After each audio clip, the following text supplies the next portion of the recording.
pessoal, tudo bem com vocês? Como vocês devem saber, a gente teve a suspensão das nossas aulas determinada desde a segunda-feira, por conta do surto aí da epidemia de Covid-19.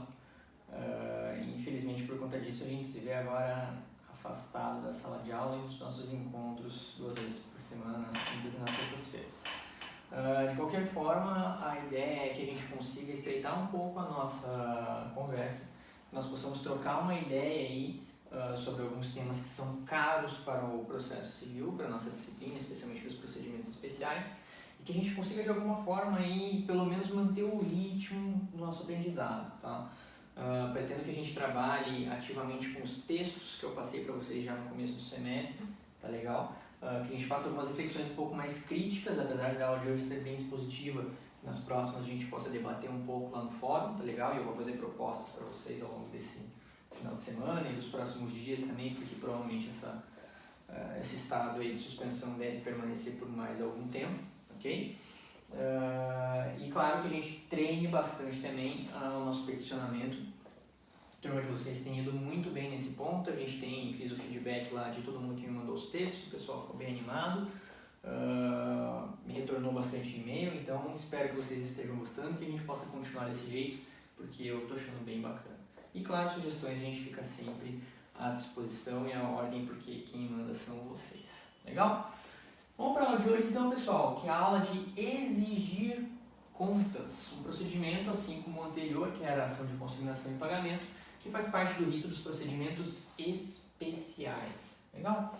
A ação de exigir contas é uma das ações que teve algumas alterações de procedimento com relação à redação do Código de Processo Civil de 1973, especialmente no que diz respeito à legitimidade, ou seja, a pessoa ou as pessoas que têm a possibilidade de propor essa ação.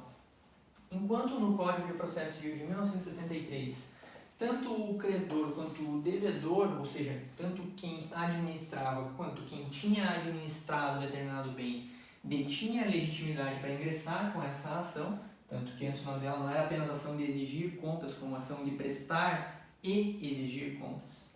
O nosso Código de Processo Civil de 2015 inovou e conferiu legitimidade ativa apenas para exigir contas, ou seja, apenas aquela pessoa que tem determinado bem ou interesse administrado por outrem é que vai ter legitimidade para propor a ação.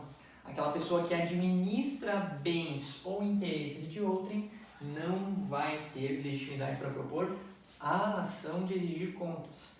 Isso não quer dizer que seja impossível a propositura de uma ação de conhecimento na qual se faça um pedido, tá, para que incidentalmente se prestem contas acerca de determinada administração realizada. A diferença é que esse procedimento não vai tramitar sob o rito especial da ação de exigir contas, mas vai tramitar exclusivamente pelo procedimento comum, ou seja, as regras lá do procedimento comum que vocês estudaram no primeiro semestre de processo civil. Legal? Aqui a gente tem o procedimento de exigir contas apenas para as hipóteses em que alguém administra bens de outrem e esse outrem que tem seus bens administrados tem interesse em verificar se essa administração foi levada a cabo de forma correta, de forma coerente, se de fato os resultados apresentados pela administração correspondem com a realidade. E quais são os casos em que a gente pode ver isso, pessoal? Quais são as hipóteses do mundo real, do plano material, em que nós temos a possibilidade da propositura de uma ação de exigir contas? Pense no caso mais clássico e mais trivial, que é o caso do mandatário. Quem é mandatário mesmo, pessoal? Mandatário é aquele que outorga procuração para que alguém pratique atos em seu nome. Então, suponha que eu, por conta de um compromisso profissional, por exemplo, me ausento para outro país. Vou passar um tempo na Itália, por exemplo. E nesse meio tempo eu tenho alguns bens aqui no Brasil que precisam ser administrados, ok? E eu outorgo procuração para um de vocês para que você, nesse período, administre os meus bens, pague minhas contas, né, faça investimentos com o meu dinheiro. Suponho que eu retorno daqui 2 anos e ao fim desses 2 anos você não me apresenta contas dessa administração. Tenho o direito de exigir as contas? Sem sombra de dúvidas que sim, e o instrumento jurídico que eu tenho para tanto é a ação de exigir contas. Existem outras possibilidades mais simples? Sim. Hoje em dia é tudo muito mais fácil por conta dos extratos bancários e tudo mais. Mas antigamente era muito comum se propor ação de exigir contas contra um banco onde você deposita o seu dinheiro, ok? Na época em que os extratos ainda não eram informatizados, os extratos eram físicos, isso é coisa de 30, 40 anos atrás, né? Eles eram muito mais simples e por vezes os correntistas dos bancos tinham dificuldade em compreender aquelas contas que estavam constando lá no extrato. Por conta disso, detinham legitimidade para propor uma ação de exigir contas contra um banco, ok? Existem algumas hipóteses, no entanto, pessoal, que não são propriamente administração de bem de outrem, mas algumas situações em que há algum tipo de comunhão de interesses ou parceria.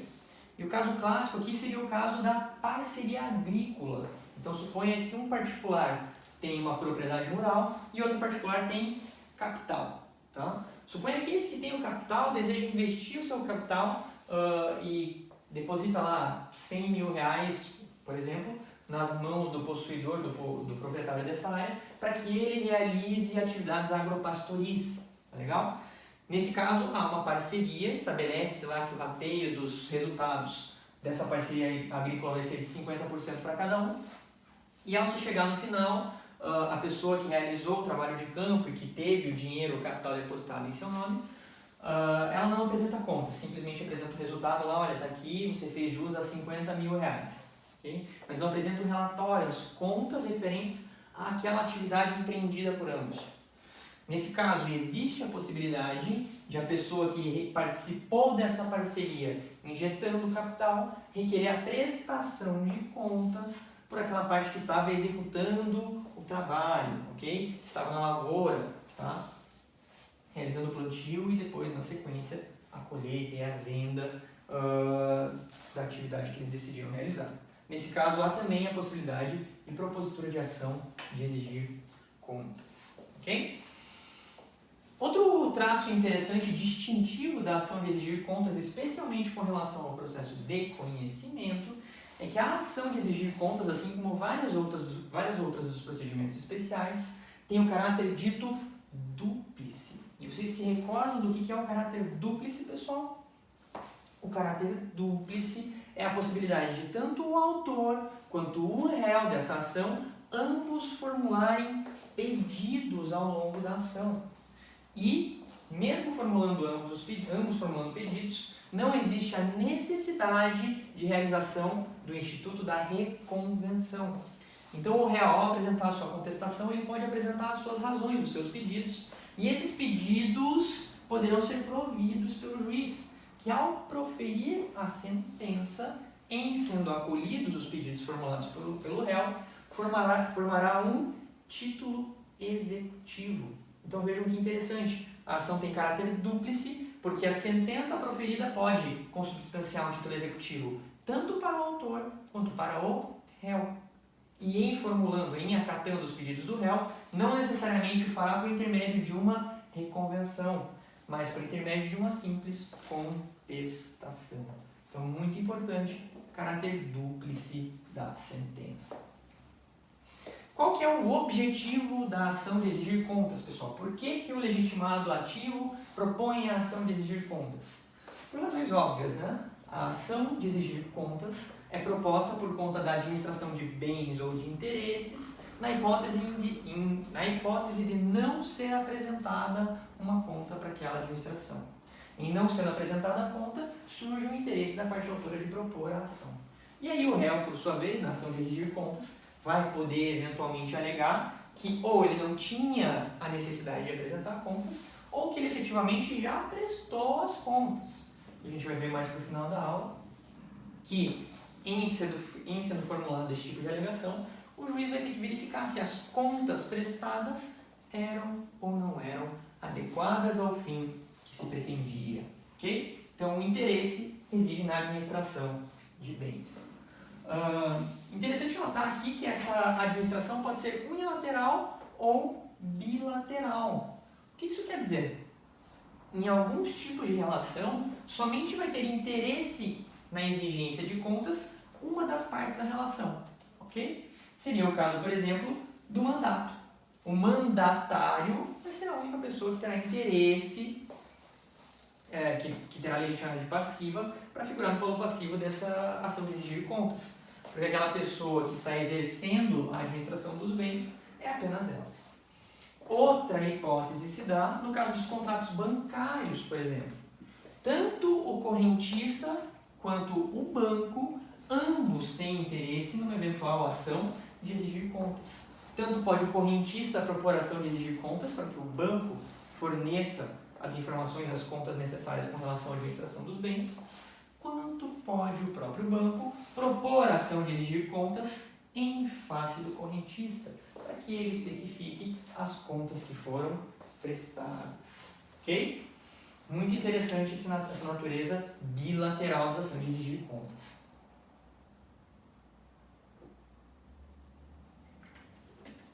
Outra questão importante, que vai ser objeto da nossa reflexão já, é que a ação de exigir contas se distingue das ações que tramitam pelo procedimento comum na medida em que consubstanciam procedimentos ditos complexos.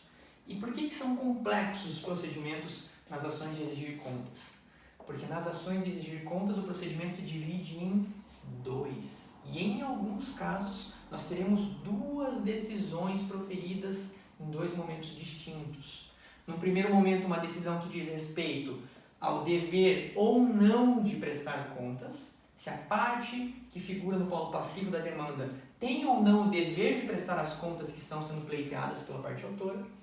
E num segundo momento, o julgamento dessas contas. Ou seja, se o juiz entende que a parte ré tem efetivamente o dever de prestar contas, vai compelir a parte ré a apresentar essas contas, e em sendo apresentadas as contas, o juiz vai julgar as contas, para dizer se as contas são boas ou não. E com base nesse julgamento, formar-se-á um título executivo. Então vejam que interessante que dentro de uma mesma ação, a gente tem dois momentos de decisão, de julgamento do mérito pelo juiz. Ok? Ele poderá extinguir a ação já no primeiro julgamento, se ele reputar que o réu não tem o dever de prestar as contas. E, por outro lado, ele poderá julgar procedente o pedido de exigir contas e, por conta disso, por intermédio de uma decisão dita interlocutória, ou seja, não se trata de sentença, determinará que o réu apresente, preste as contas para só então julgar o mérito dessa questão. Ok? Apenas aqui para falar do cabimento, algo que a gente já debateu nos tópicos anteriores, mas quem vai ter legitimidade ativa para propor a ação de prestação de contas? Todo aquele que tenha bens ou direitos administrados por terceiro, ok? E essa administração de bens inclui algumas situações que são limítrofes, como foi o contrato de parceria que a gente firmou, que a gente falou na sequência. Há também a hipótese de administração de empresa, por exemplo. Suponha que um administrador de uma empresa, ao final do exercício financeiro, tem a obrigação de prestar contas dos resultados apresentados. Tá? Os demais sócios terão interesse e legitimidade ativa para exigir do administrador a prestação de contas? Sim, terão. O que acontecerá, inclusive, na hipótese dessa administração, dessa empresa, não ser uma empresa regularmente constituída. Então, mesmo na hipótese de ser uma empresa informal, ou seja, uma empresa que não tem contrato social, ainda assim existe legitimidade, ou seja, há cabimento da ação de exigir contas pelos sócios dessa empresa. Ok? Exemplos aqui, pessoal: contrato de mandato, administração judicial, contratos bancários, parceria agrícola, a figura do inventariante na ação de inventário. Ok? Quando uma pessoa vem a falecer, inicia-se a ação de inventário, é nomeado um inventariante, que vai administrar os bens do decujus. Esse inventariante deve prestar contas dos atos praticados no exercício da administração dos bens? Sem sombra de dúvida que sim. E caso não preste ou se omita com relação à prestação de contas, terá lugar a ação de exigir contas. Uma questão importante a esse respeito é a dos administradores judiciais, ou seja, aquela pessoa de confiança do juízo que eventualmente realiza a administração de um bem ou de um interesse de outrem, geralmente uma parte no processo judicial. Nesse caso, quando a gente estiver falando de administrador judicial, não terá lugar a ação de exigir contas, ok? O procedimento a ser observado será por intermédio de uma petição nos próprios autos em que foi nomeada a administração de bens por esse administrador judicial. E quem realizará essa análise será o próprio magistrado. Por quê? Porque nesse caso a gente fala de uma relação hierárquica. O juiz se encontra no topo dessa relação hierárquica e o administrador na parte inferior. Então, a quem compete a prestação de contas, além da própria parte interessada, é o próprio magistrado. E o próprio magistrado vai realizar o controle, se necessário até disciplinar, do administrador judicial. Ok, pessoal? Avançando, a gente tem aqui dois casos emblemáticos, duas questões que são curiosas e que é muito legal que a gente debata aqui. Inclusive, acredito que o texto que eu vou passar para vocês trate de algum desses casos aqui. A administração judicial de sociedades. Então veja só, pessoal, nas sociedades normalmente você tem um quadro de sócios e você tem um administrador, que pode ser sócio dessa empresa ou não. Caso esse sócio, ao final de um exercício financeiro, não apresente os resultados de forma adequada, poderão os sócios alçar a legitimidade ativa para propor uma ação de exigir contas em face do administrador, por conta da sua falta de apresentação de resultados, ok? Vejam que nesse caso, a administração é realizada de forma muito subjetiva, né? Afinal de contas é a administração da empresa. E os sócios, pessoas físicas que constituem o corpo societário daquela empresa, podem ter legitimidade ativa para questionar a falta de apresentação dessas contas e, portanto, adquirir legitimidade ativa para tanto. Pergunta: normalmente em empresas de maior porte ou até melhor organizadas, existe a necessidade de aprovação das contas em assembleia. Se as contas forem apresentadas e aprovadas em assembleia, falece o direito subjetivo dos sócios de pleitear a exigência de contas em ação específica para tanto. Por outro lado, em não sendo apresentadas as contas em assembleia ou não havendo a formação de assembleia para a apresentação de contas, deverá o administrador apresentar as suas contas e os sócios formalizarem, melhor, firmarem o aceite daquelas contas. Se os sócios não firmarem o aceite ou não forem apresentadas as contas, permanece a possibilidade de ingresso com a ação de exigir contas. Caso contrário, caso haja a firma de todos os sócios nas contas apresentadas pelo administrador, mesmo não havendo assembleia, falece, não existe mais, sucumbe o direito de exigir contas. Ok? E outro caso um pouco mais curioso é o caso das ações de exigir contas matrimoniais. Mas como assim, professor? Né? A gente está no século XXI, aí, 2020. Como que vai poder existir a possibilidade de um dos cônjuges prestar contas para o outro? Essa possibilidade se dá em casos em que ocorre a separação num momento e o divórcio em outro. Lembra que a separação é um simples distanciamento físico entre os consortes. Então, em havendo a separação física entre marido e mulher e não sendo realizada a ação de divórcio logo na sequência, pode ocorrer que um dos ex-cônjuges permaneça na administração dos bens do casal por algum tempo. Tempo esse que se dá entre a separação até a propositura da ação de divórcio. Por conta desse tempo em que houve a administração dos bens do casal por apenas um dos dois ex-cônjuges, pode o cônjuge que não permaneceu na administração propor uma ação de exigir contas em face daquele cônjuge que permaneceu na administração para que ele preste contas do que aconteceu com o patrimônio naquele período. Se o patrimônio cresceu, decresceu, por que decresceu ou por que cresceu e o que foi feito com os frutos daquele patrimônio. Ok? Então, muito importante se vocês eventualmente se defrontarem com uma ação de divórcio que envolva um patrimônio um pouco maior e que haja discussão sobre o que foi feito daquele patrimônio, há a possibilidade de ajuizamento de ação de exigir contas em face daquele cônjuge que permaneceu na administração dos bens. Legal, pessoal? Casos aí curiosos.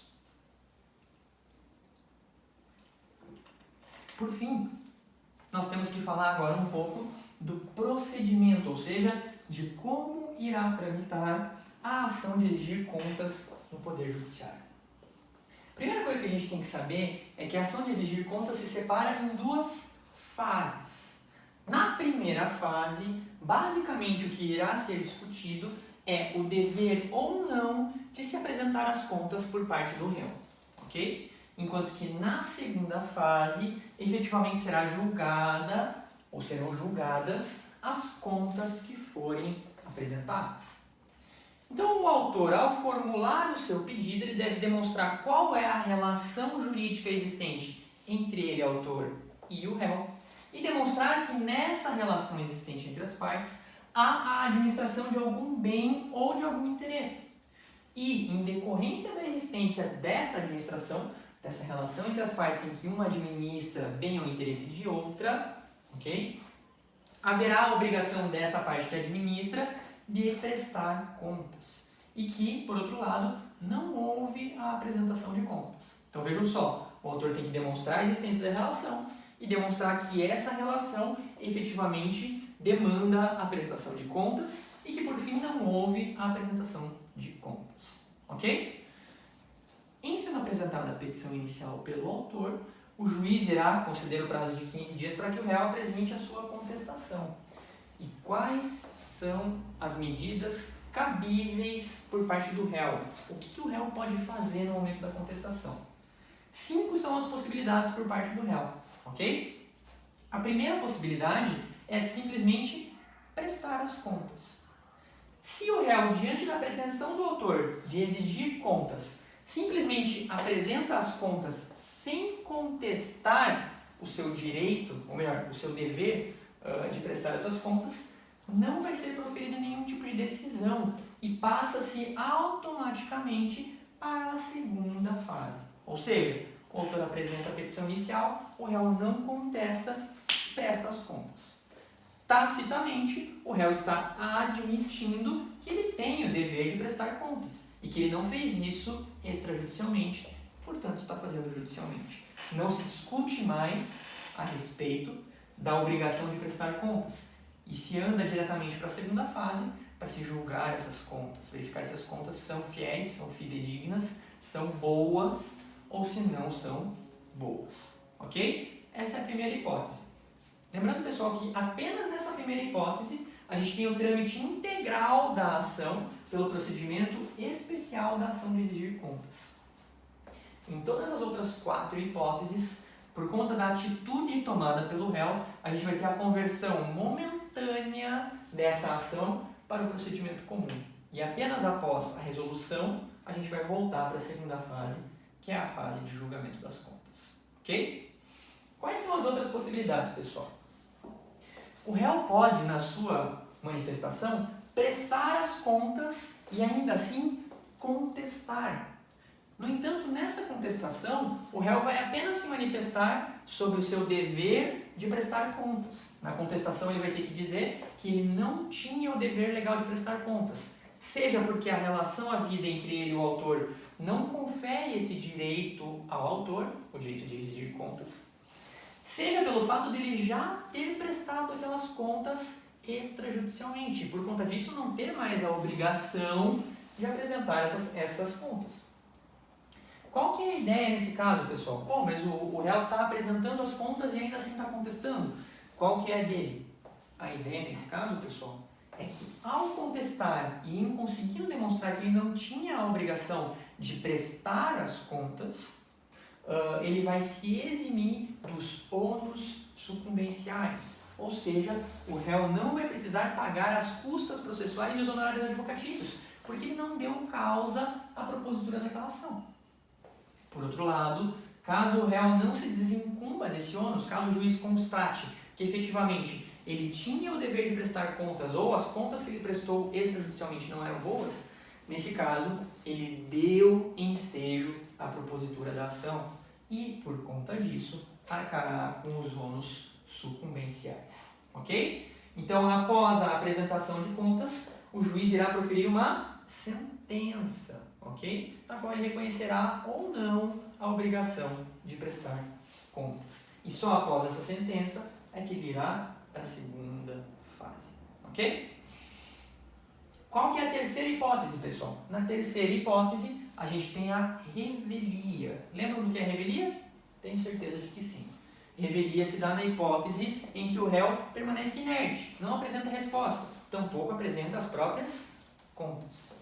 Nesse caso, o juiz irá analisar se aquela relação jurídica delineada pelo autor na petição inicial configura ou não a obrigação de prestação de contas, e em sendo verificada a obrigação de prestação de contas, irá proferir uma sentença também, que reconhecerá o dever de prestar contas e remeterá o processo para a segunda fase, de antemão intimando o réu para apresentar essas contas dentro do prazo estabelecido.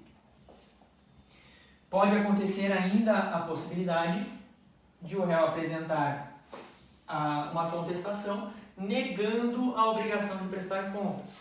E nesse caso o juiz irá analisar se ele tem ou não o dever de prestar contas, e em constatando o dever de prestar contas, irá determinar que ele apresente as contas. Ok? Situação muito parecida com a da revelia, com a diferença de que nessa hipótese ele pode eventualmente se desincumbir do ônus de prestar as contas.